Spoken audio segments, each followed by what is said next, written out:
establish a communication where we are going to be responsible, each one of us.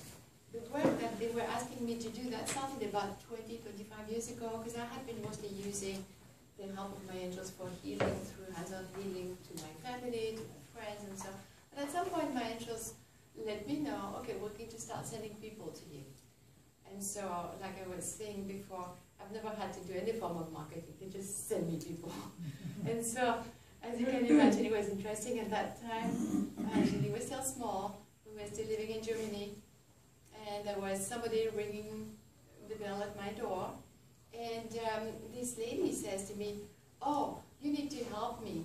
I just know you can help me. I did not know her. She did not know me. But somehow, something in her let her know she has to come to that place. I was quite well known in the city. It was a small city where I lived. I did a lot in there. So people kind of knew me. And so here she came.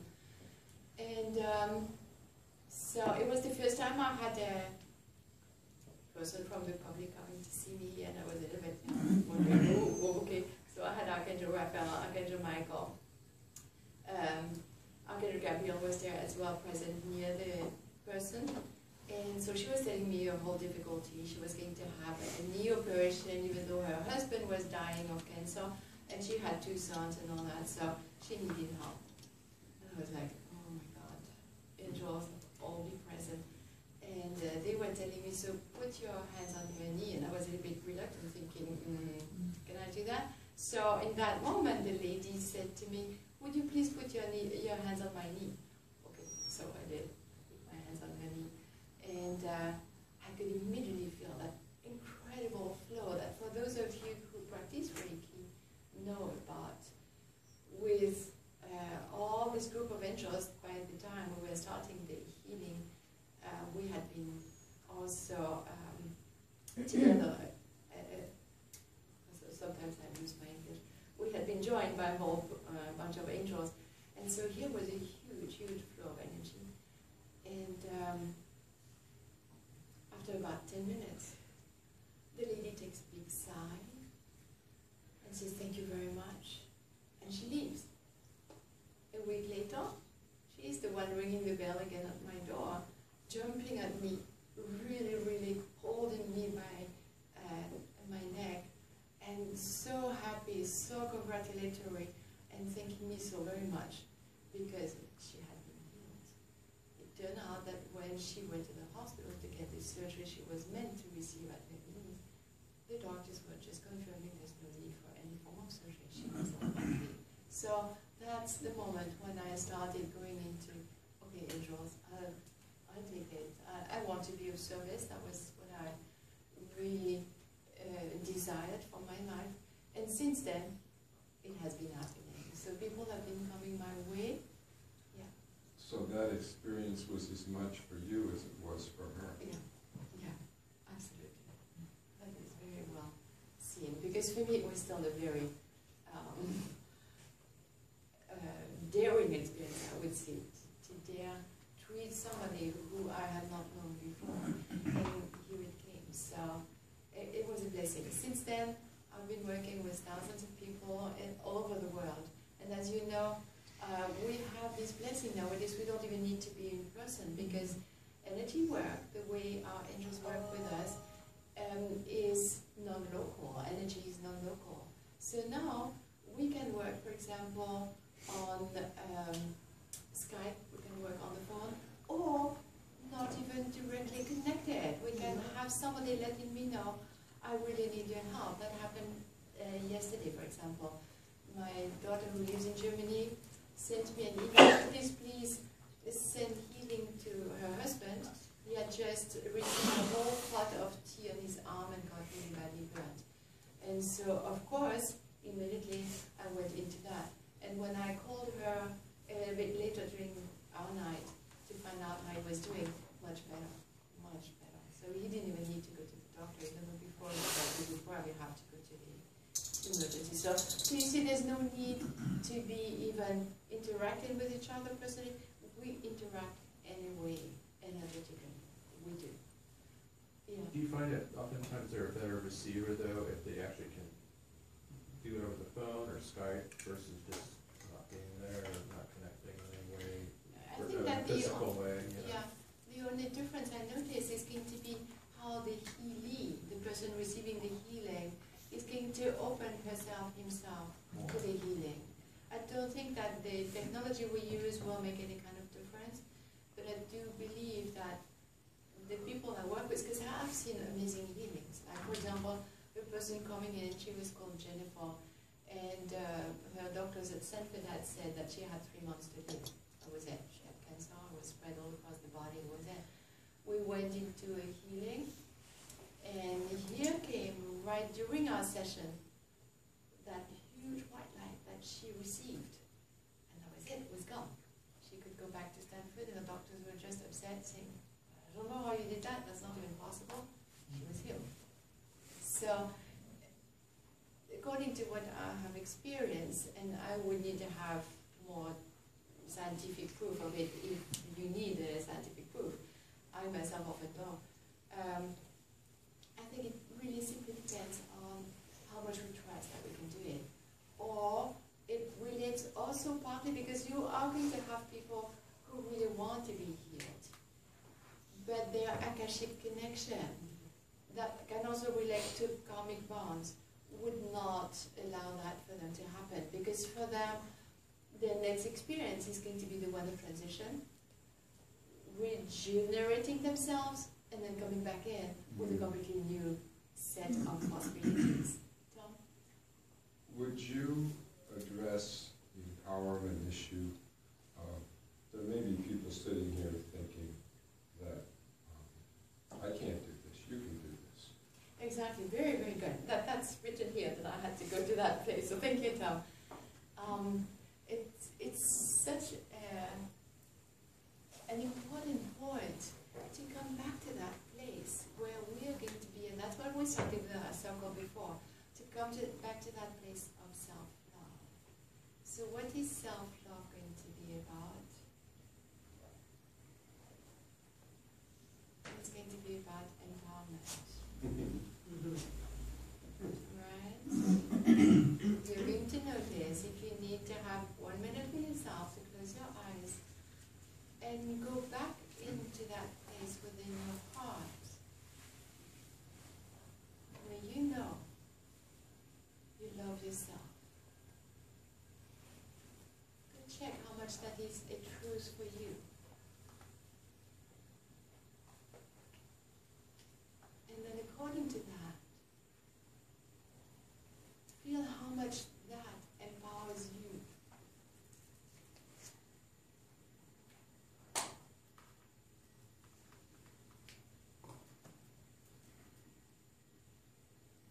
So in case you belong to those who still have a little way to go really love themselves, give yourself already a big hug. Love yourself. Even if it sometimes seems difficult, but just know, love yourself. Send love to yourself.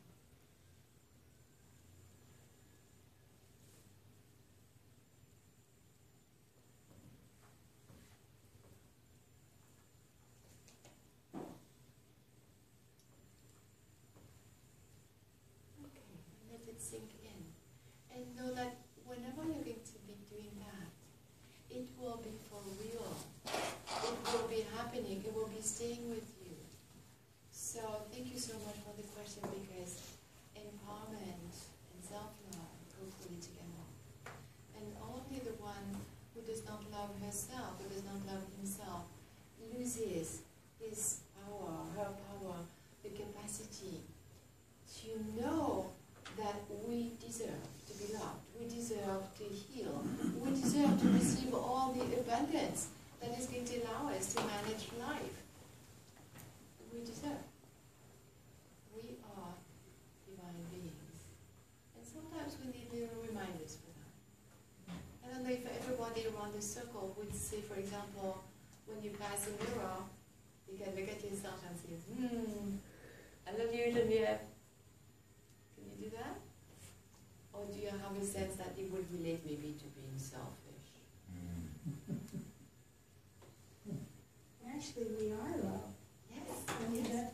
we don't have to try to love ourselves. We are. That's what we are. Exactly. Exactly. So when you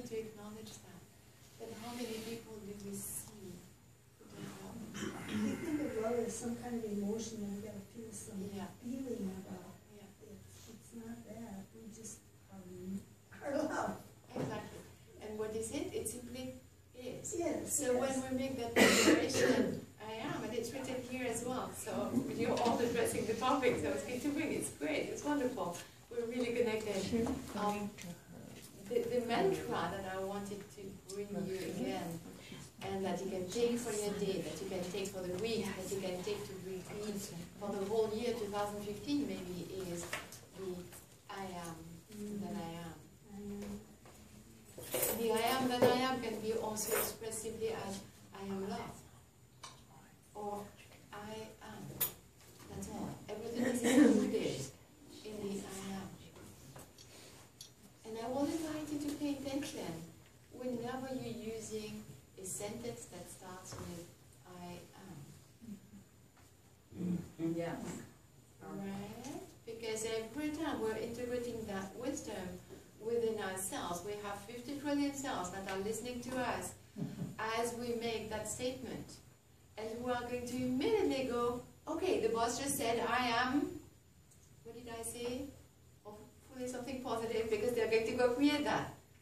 And if I said I am something that comes from a very different space, they will also immediately go into that direction, because our cells are very, very good servants.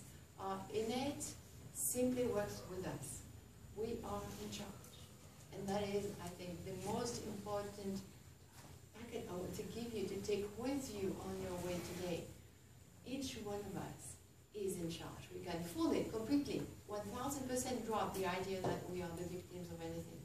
We're not. Any situation, any person who comes into our life, anything we deal with, that is ours of the making. We did it, and maybe we were not conscious of doing it. Maybe it related to a bunch of old programming that we have stored in there in the subconscious. Fine, it can very well be, because remember, the subconscious will decide for us to 95% of our decisions, and our daily consciousness 5%. Oh. So that could very well be that you don't know why you decided to do that, why you acted like that, why you spoke like that. Well, it came from your deepest core, from your subconscious. And that's why working on oneself, and not necessarily alone, yes, we can do it alone, but mostly, and what the ascended masters, the great masters have told us all along, and the angels keep repeating to us, is ask for help. So we can ask for help from our beloved friends, family members, human beings we know who have developed certain skills, or we can also ask for the help of our angels, of the archangels, the ascended masters, all the saints and sages we know from any form of ancient tradition. Or we can also even ask our deceased loved ones. Our deceased loved ones are always part of our team of guidance. They're always there. They love us. And even if on earth we didn't always have the highest connection with them, from where they are now, they have a very different perspective. And they can also help us. They can go get that one angel or that one ascended master to come and help us, because we've asked for help. If we ask for help, we receive. We can be sure of that. It won't always come in the way we want. You know, you'll have people who say, "Oh, but I asked for a BMW." Yeah, right. But maybe even a BMW will help. Maybe you will have a neighbor who's going to be selling his BMW at a very cheap price, and that's exactly what you can afford, and you're going to have your BMW. So go ask for every need. You have a dog that is limping, has hurt his paw, ask. You have an exam coming up, ask. Keep asking. I simply start every one of my day, you know, I wake up, I'm still lying on my bed, all comfortable, I love sleeping. No, I love being awake too, but sleeping is just such a blessing. And so I will start my day with always asking. I'm always giving permission to all of my angels, and even those that I don't know of, and all ascended masters, all those who accompany me, please help me. Help me in every way possible. I want to be of the highest service possible during the day. And at night, do think before you fall asleep and go back into that wonderful sleep, to give thanks. That's kind of our way of paying them back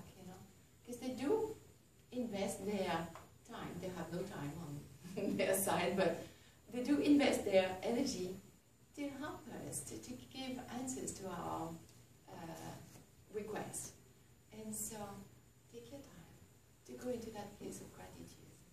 I'm sure that you've all heard of Dr. Masaru Emoto, the Japanese guy with the crystals. He came a few times here to present. I always went, when he came to Palo Alto, I always went, I loved him, because he evolved in the 10 years I experienced him from the just engineer, left brain, don't ask me anything, I don't know, to the totally spiritually minded guy who would pray with us on stage, who learned English so that he could personally pray with us and not anymore just the engineer interacting with us through his translator. And so Masaru Emoto gave us a really tangible proof of how important it is to live our life in that state of love and gratitude. And I see some people nodding their head. That's really absolutely such a gift that he gave to humanity, because he could prove to us scientifically, and so many people still need these scientific proofs, that love and gratitude is the energy that's going to create the most beautiful crystal. Even if you take tap water of Tokyo, that originally of its own cannot produce anything, it just looks in a microscope like garbage, but you pray in it, and you send love and gratitude, and the next time you freeze it again, you'll get that most beautiful, hexagonal, completely perfect crystal. And so we feel it, we sense beauty. Beauty is one of the truths that we know. And this beauty is the confirmation that love and gratitude is our most important tool. Remember, 80% of our bodies is water. Right? So we know, it's just the way it works. And do you know what happened? It's so wonderful that Masaru Emoto made this transition last October 18th, 2014. And it was the day of the huge, big global celebration of the new waters of the planet among all indigenous people on the planet. Yes, on that day. And so I was asking the angel, so was there a connection? He said, yes, of course. He was so highly celebrated because he fully accomplished what he did. I mean, still getting the chills again. Like, so how wonderful. You see, there is that deep connection. And so even if Masaru Emoto was not aware of all the indigenous teachings and their spiritual approach and that, he was still deeply, intimately connected to them. And his moment of transition was the proof. So accept it, that maybe even for yourself, if you don't have a sense you are that connected, maybe you have given yourself simply a little bit of a break in this lifetime. You wanted to also have simply a lifetime where you don't have to do it all, where you're just watching and doing all the things, and yet, deeply within, you're fully connected. In previous lifetimes and further lifetimes, you're going to be the big spiritual leader, for example. Very possible. You don't know. Yeah. So be open. Be open. Love yourself. Just love yourself. Okay, any questions concerning all of this? Everybody's happy? Yes. I want to share that February 5th was the 55th anniversary of my father's passing. And that day was so amazing for both my brother and I. And I wasn't aware until he texted me that there was a man jumping off a bridge and he talked him down and saved his life. Oh, wow. Okay, and that happened that day. And he told me, and this is my brother who until recently wasn't very spiritual. Yeah. He said Dad came down and supported him doing it. And that same time, I was on the cruise ship and I met this amazing artist. And I really felt a strong connection with him. And he looks so much like my father did when I remembered him as a child, about the same age, you know, like 40. And I was like, he felt it too. And I sensed that we had been together in a past life. And excuse me, my father reincarnated. He's becoming a very famous artist. And he's so humble and just approachable. And he felt such a strong connection with me that day that he drew me an original picture, and it had a picture of a horn, because my father played the horns, and his father and grandfather also played the horns. And it also had pictures of this owl family, because he draws a lot of owls. His name's David Lebo, L-E-B-O. And we bought 2 of his prints, and those were the themes: the owl family and, you know, the horns, the owls playing the horns. And it was like, oh, it's just an amazing day with my brother and I having these experiences. So we were just really open to not only my dad, but I felt my mom was kind of overlooking it, you know, overseeing the whole thing too. She passed about a year ago. Yeah, and they're together again after 60 years. He was 39 when he died. My mom was 99 when she died. It was really amazing. Wow. Thank you so much for sharing this. You know, that's really, really beautiful. And we're going to notice that as we evolve, as we raise our consciousness, which is what we are now doing, it's not going to happen in 20 years, it's now, we're doing that. We're going to become a human race, and that relates to what you were just saying, that is so connected, that we are fully connected also to those we call our deceased loved ones. That's something that the angels have been showing me in that vision, and I've confirmed again recently. We're going to have such a telepathic, clear connection with our deceased loved ones that the concept of death that has been imposed on mankind for many centuries or millennia by religions that were making it something to be feared will be totally shifted. We're going to be fully integrating the concept of death as an opening of further life, beautiful life. I was just telling before, Mary, when we were talking just very quickly, and she was speaking to me about the passing of her aunt, and the aunt was there immediately, and passing also that message of, how was it exactly? Or if you could know how well I'm doing, something like that. And so that's what they do. They really, really love it to be able to connect with us. They love it when a person is there and can receive it, you know, like you did. So they have accomplished what they wanted. So the joy is on their side as well. So thank you so much for sharing that. That's beautiful. Can I add something to what you just said? Yeah. You know, there was an author or somebody, either South America or Mexico, a very spiritual person who wrote something that talked about the next world being called a living world.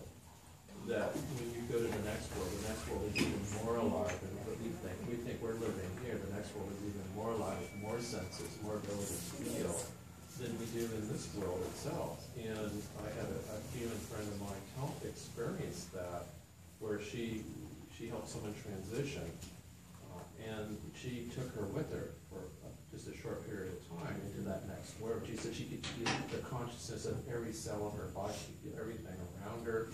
It was just a beautiful world that she didn't want to come back from, but she did, because she needed to finish her time here, you know.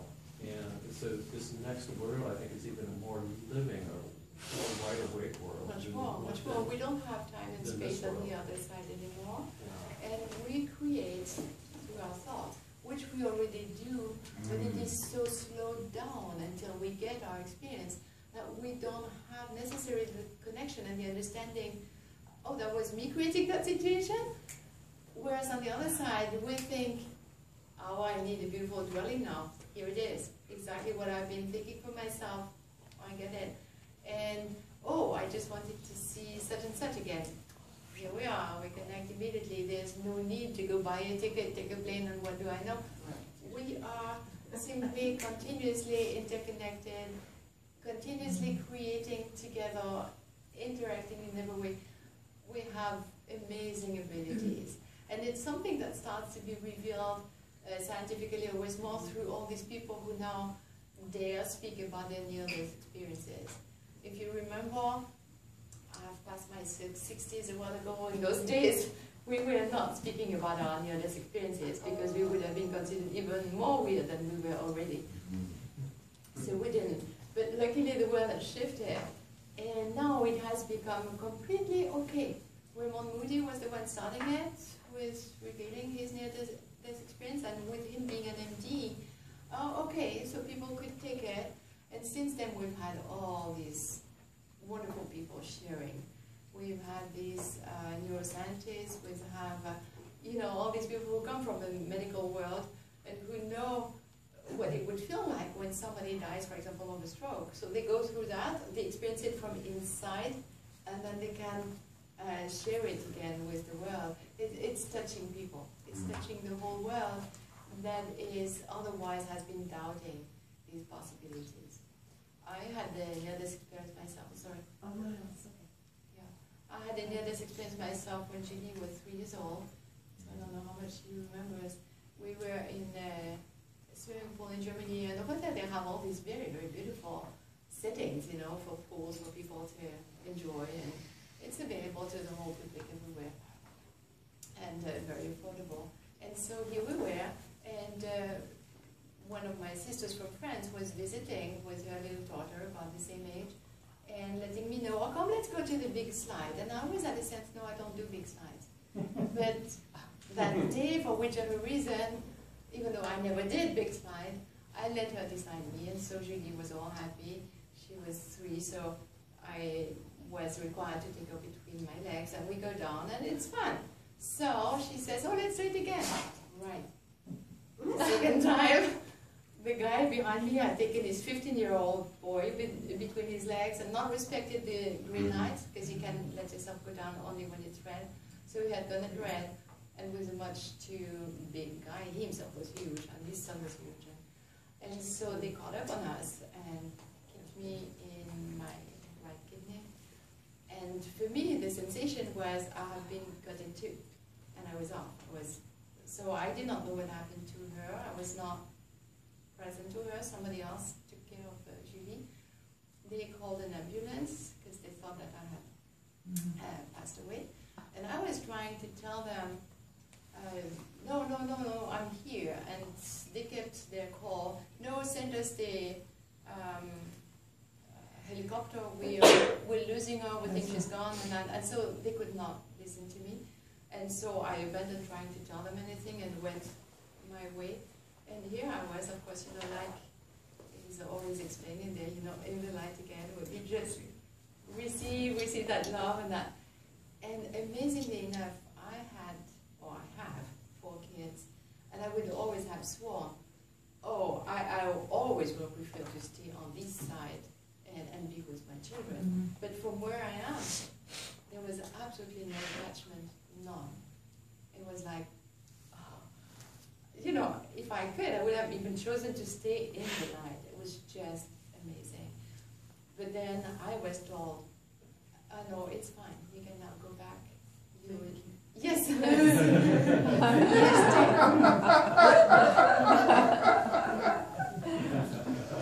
There is still some more that you wanted to do in this lifetime, and that is appropriate for these times. You see, it has an importance when we incarnate on earth. So there was that invitation. It's not that I was pushed or anything, but it's just that I knew somehow, you know, they just let me know. Everything is so full of respect. There's nobody who's going to tell you have to be this. No, it's all in love. It's with great love. But okay, so I could understand. And then the experience was difficult, because by then they had brought my body to the hospital. And here I was re-entering that body. It was terrible. It was like going into a wetsuit that is very, very cold, you know. You've been diving already before, and you go back to your wetsuit, and then the pain came in. So, the pain. Oh, the pain. I did the plane. The pain. He had broken 3 bones, and the kidney was not functioning anymore and everything. And interestingly enough, the doctors never could do anything. It was so interesting. They sent me to 2 different hospitals because they could never find what would cause pain, but they were always taking x-rays of the left side, and everything had happened on the right side. And my angels later told me that was to avoid that they would put me under medication. I should not do any form of medication. And so my angels healed me. And she healed me. She would always be with me in the bed at 3, and of her own, she knew, she would put her hands on me all the time. And then the healing came very soon. And so one day I got confirmation from my angels, even the kidney is running again, everything is normal. Yeah. a reason. Yeah. What was For- the reason for that, for your experience? Yeah, for my own growth, of course. You know, I mean, it's always such a gift to reconnect with the other side, you know. It's like a confirmation. Yes, that's exactly what I remember. You know, we always have that faint memory, we know. But because nobody is into that, we always question ourselves, well, am I crazy? And so when you experience it again, it's just like, see, that's exactly what I knew. And then afterwards, it's good to be able to share it, because it's going to help many people know there is a sense to all of it. We can really, really relax. We have to stop stressing ourselves out and thinking we have to make it enough. The more we're going to surrender, the more we're going to invite the help of the other side, of all those who are in love with us, who really, really love us. They love us so unconditionally that we experience their healing because of their love. Love is the highest healer in the world. Love.